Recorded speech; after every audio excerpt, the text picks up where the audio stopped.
Lifting weight from the ground is a basic functional gesture that many patients perform daily, whether it's carrying a box, moving a suitcase, or even lifting a child.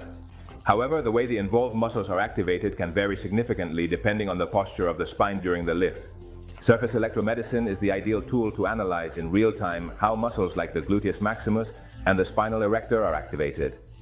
When a patient lifts the weight, it allows you to detect inefficient patterns or compensations and adjust the patient's technique to optimize movement and personalize treatment.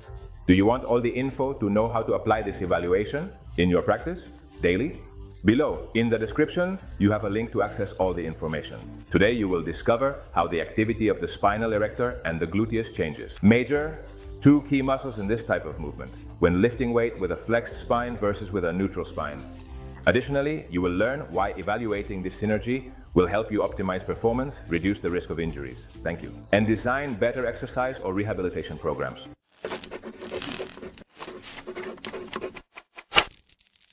When the lift is performed with the spine inflection, that is with a rounded back, the muscle activation pattern changes considerably compared to a neutral spine.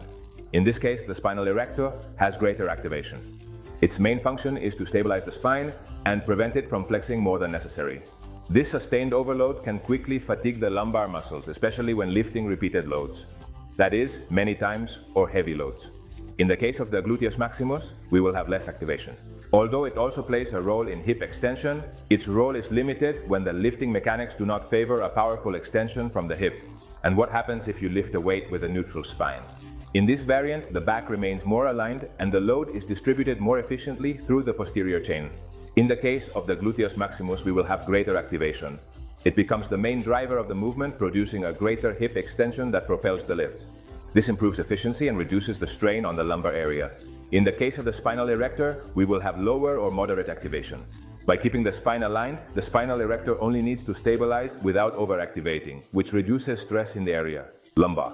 Let's take a direct comparison of the activation of these two muscles.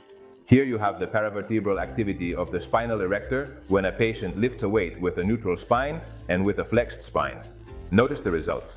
The spinal erector with the spine flexed activates more than the spontaneous erector, spinal with the neutral spine. Now let's compare the activity of the gluteus maximus. In this case, the gluteus maximus with a neutral spine activates more than the gluteus maximus with the spine when it is in flexion.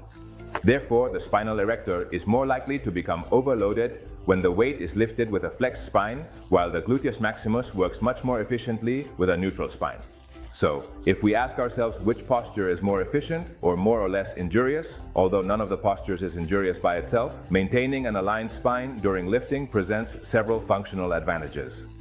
Because in the end, I activate the gluteus maximus more, meaning I make better use of this muscle's power in hip extension, I have less demand on the lumbar muscles, which reduces fatigue and the risk of overloads, and I achieve a better distribution of the load, which promotes more efficient mechanics. For all these reasons, lifting with a neutral spine is the most recommended option, especially when handling heavy loads or performing many repetitions.